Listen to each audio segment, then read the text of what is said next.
Hey everyone, Kamar here from My Scaled Down Life, Passport to Bypass. So you know by now, you're probably following me. If not, subscribe, leave a comment below. I am going to Tijuana, Mexico in, 72 days, June 28th. 2021. I will be in Tijuana, Mexico, getting a revision from lap band to bypass. I'm so excited. So, so many people are like, oh, Mexico, don't do it. You're gonna die. Seriously, legit.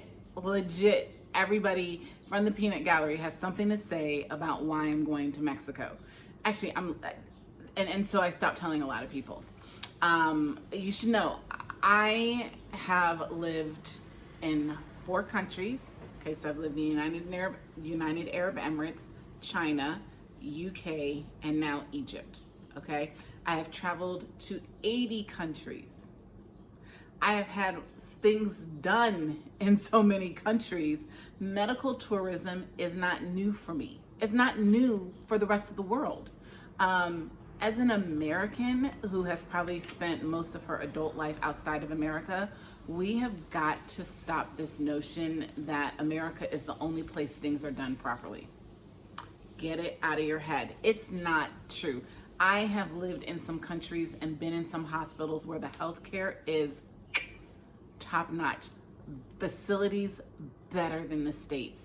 And we're not even going to talk about the prices. Okay, so before we go on, I want to say I am not telling you to do anything.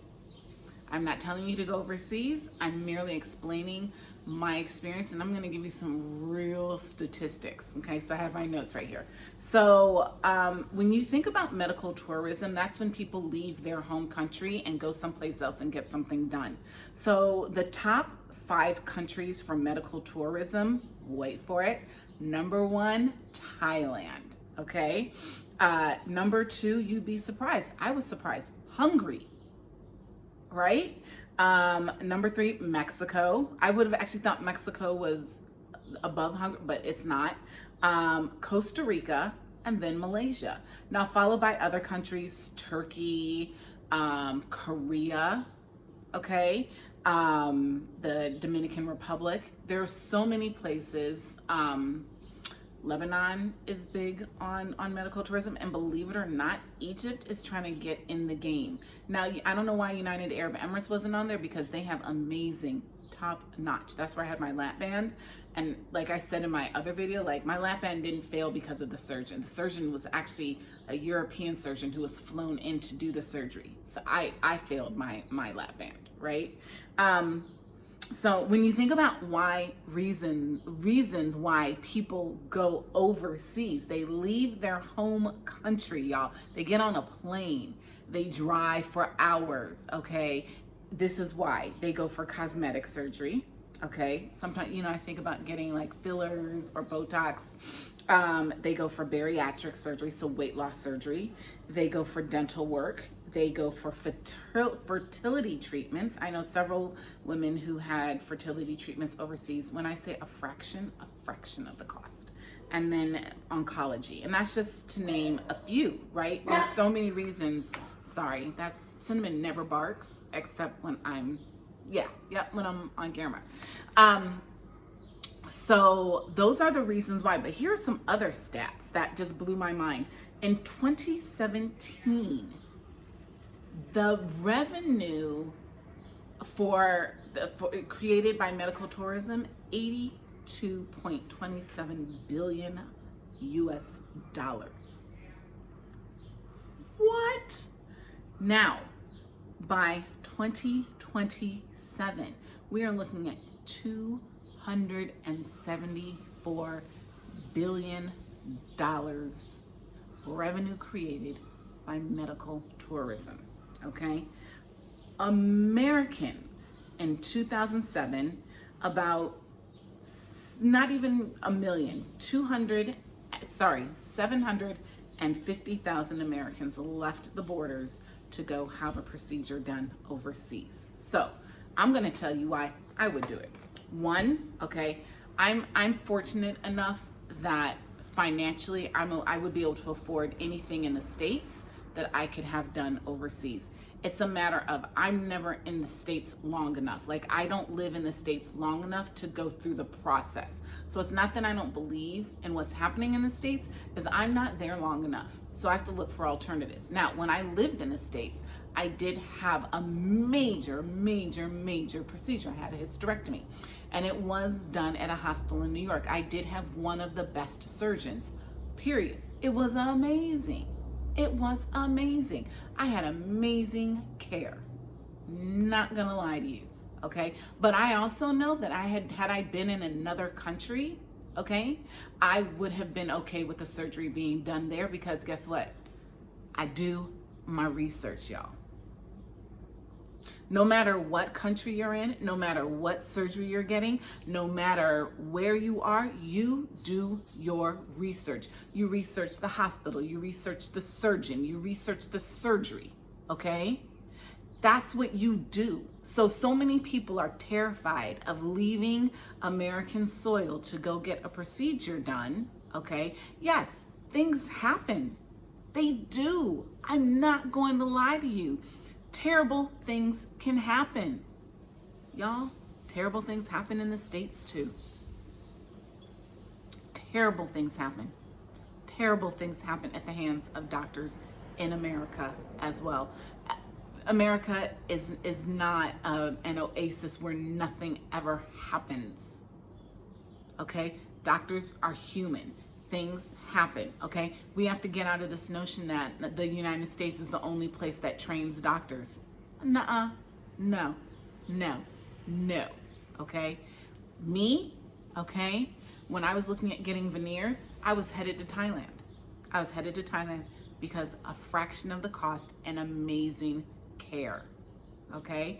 I'm actually getting braces done here in Egypt. When I tell you they're a fraction of the cost, they're less than $1,000. Granted, I just have to get the bottom and maybe wear them for a year, but less than $1,000? That's a no-brainer. I'm getting my varicose veins done. Again, the amazing facility, amazing care at a fraction of the cost.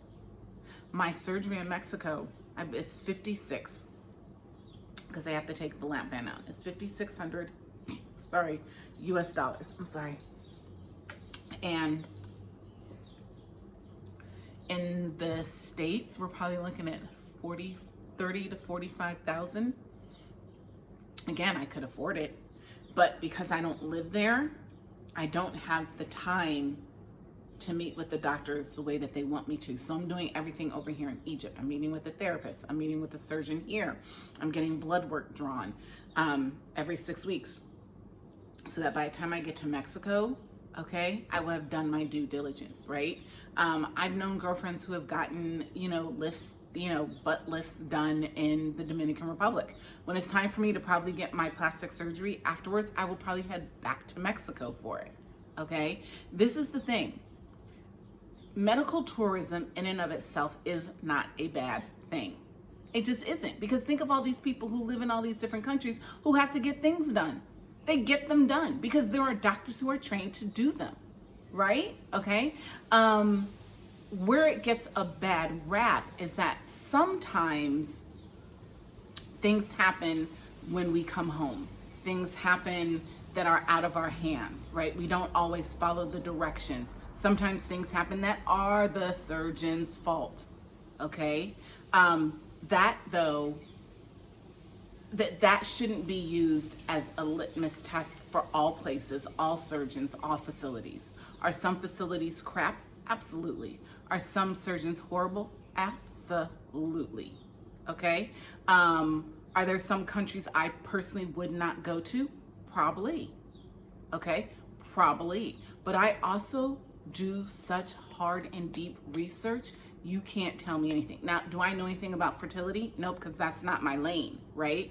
But I know girlfriends who have gone and have gotten fertility treatments done in China, in Taiwan, right? In different places, okay? So medical tourism on a whole is not something to be terrified about. Now, they also like to say, oh, you can't get follow-up care.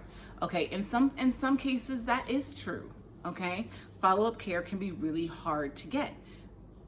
Now, I will say this, like, I had an issue with my lap band and I did have to go see a doctor in the States. My lap band was done in Dubai and I had to go see a doctor in the States. And what they can't do is some doctors can refuse to see you. Some can, okay? And on some cases, people go to the ER and you cannot be turned away from the ER. You can't. Okay. And for me, I would say, you know what? I had this surgery and I wouldn't necessarily, this is me. This is me. I wouldn't necessarily yell from the rafters, I had it done in Mexico, right? It's at that point, it's less about where you had the surgery and what is happening if you do have a complication. Okay. That's me though. That's me. That's what I do. Sometimes I'm a little gangster about it, right? I'd be like, no, if I have a complication, you need to deal with the complication. Don't worry about where this was done. Don't worry about it, okay? Deal with the complication, okay? Also, like, a lot of complications, people don't want to hear this, are because people don't do what they're supposed to do after the surgery. Not all, because sometimes things do happen. I'm acknowledging that sometimes things happen, but sometimes people don't, you know, when it comes to the bariatric, they don't follow the diet. Okay? They decide they're going to go back to work in several days. They, for whatever reason, things happen and people don't always follow through. Okay? Those lead to complications, and that's not the surgeon's fault, and that has nothing to do with where they went to get it done. Okay. One of the things I love about the place that I'm going in Mexico is that I'm not staying in the hospital overnight. I'm staying 3 nights, and then I have 2 nights at a hotel that is adjacent to the hospital. Yep. And then I'm staying in Mexico for another week in case something happens. I have plan A, I got plan B, I got plan C. What if D happens? What if this happens? What if this happens, right? I'm not coming back to Cairo until like 6 or 7 weeks after my surgery, okay? And that's usually the window for complications for bariatric surgery, okay? Y'all, do your due diligence. Do your research. Medical tourism gets a bad rap. It gets a bad rap. One, because people haven't traveled. A lot of people haven't even left their hometown. So to the thought of going to Thailand to get, you know, your teeth done, or the thought of going to Mexico. I mean, some of the things I see on the board that I'm in, I heard Tijuana is this. I heard that I'm going to get mugged. I heard that, you know, I'm going to get sold into slavery. Okay, that can happen in Denver. Like, I'm just being honest with you. This is coming from someone who also has traveled to 80 countries, and there isn't much that I haven't seen, you know. But the reality is, nobody's coming from my fat behind in Tijuana. Nobody's trying to steal me. No one's gonna kidnap me. No one's trying to make me a mule and sell me into sex slavery. Like, that's not happening. Does it happen? Yes. Okay, but that's not that's a small percentage of the total. Right? And if you do your research and you go with a reputable surgeon, check their credentials, you look at reviews, I'm deep in the research, okay? You check the facility, okay? You do your research so you're not caught out there, okay? And I've also told myself that if I get down there and I don't like what I see, I will turn right back around. I don't have any problem wasting money. I don't, not when it comes to my safety.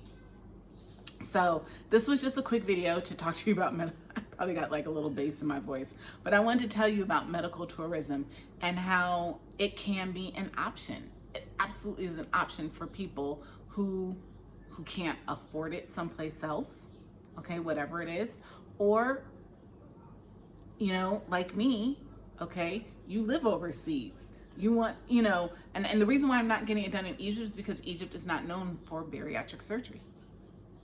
It's just not. It's not known for it. So I'm going where it is. Okay? That's where I'm going. So I hope this was helpful. I'm going to drop the link to my doctor below, some other goodies for you, and thank you for joining me.